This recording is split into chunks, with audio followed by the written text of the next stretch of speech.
You're listening to A Chapter a Day, a daily podcast. The Bible comes alive as we read a chapter out loud each day. This is what happens when you record live. Welcome, everybody, to A Chapter a Day. We are reading today Genesis chapter 42. Here's what it says.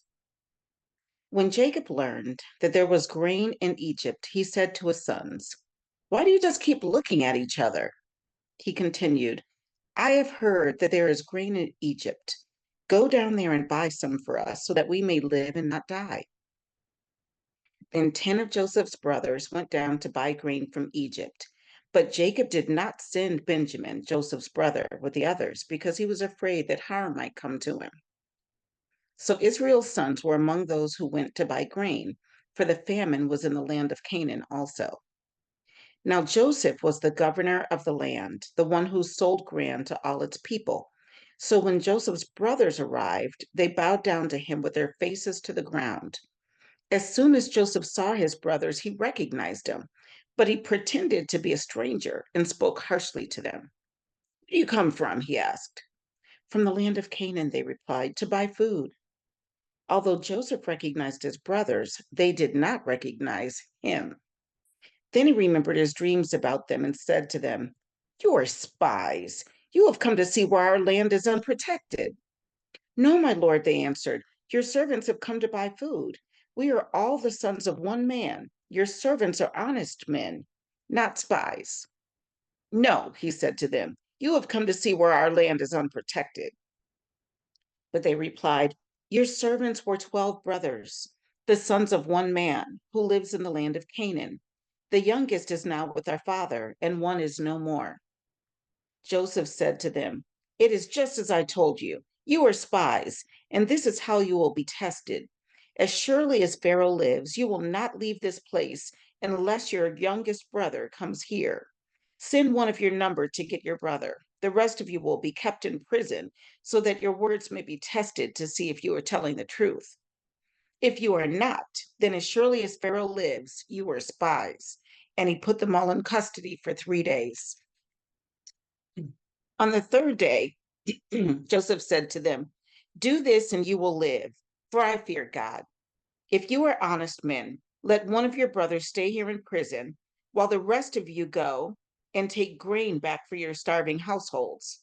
But you must bring your youngest brother to me so that your words may be verified and that you may not die." This they proceeded to do. They said to one another, "Surely we are being punished because of our brother. We saw how distressed he was when he pleaded with us for his life, but we would not listen. That's why this distress has come upon us." Reuben replied, "Didn't I tell you not to sin against the boy? But you wouldn't listen. Now we must give an accounting for his blood." Excuse me. They did not realize that Joseph could understand them since he was using an interpreter. Oh, wow. He turned away from them and began to weep, but then turned back and spoke to them again. He had Simeon taken from them and bound before their eyes. Joseph gave orders to fill their bags with grain, to put each man's silver back in his sack, and to give them provisions for their journey. After this was done for them, they loaded their grain on their donkeys and left. At the place where they stopped for the night, one of them opened his sack to get feed for his donkey, and he saw his silver in the mouth of his sack. "My silver has been returned," he said to his brothers. "Here it is in my sack." Their hearts sank, and they turned to each other, trembling. "What is it that God has done to us?" When they came to their father Jacob in the land of Canaan, they told him all that had happened to them. They said, "The man who was lord over the land spoke harshly to us and treated us as though we were spying on the land. But we said to him, 'We are honest men. We are not spies. We were 12 brothers, son of one father. One is no more, and the youngest is now with our father in Canaan.' Then the man who was lord over the land said to us, 'This is how I will know whether you are honest men. Leave one of your brothers here with me and take food for your starving households and go. But bring your youngest brother to me so I will know that you are not spies, but honest men. Then I will give your brother back to you, and you can trade in the land.' As they were emptying their sacks, there in each man's sack was his pouch of silver. When they and their father saw the money pouches, they were frightened. Their father Jacob said to them, "You have deprived me of my children. Joseph is no more, and Simeon is no more, and now you want to take Benjamin? Everything is against me." Then Reuben said to his father, "You may put both of my sons to death if I do not bring him back to you. Entrust him to my care, and I will bring him back."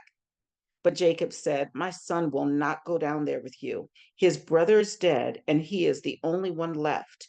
If harm comes to him on the journey you are taking, you will bring my gray head down to the grave in sorrow." Wow, that was chapter 42 of Genesis. Whole Joseph story is one of my favorites. All right, see you tomorrow. Hopefully, no more coughing.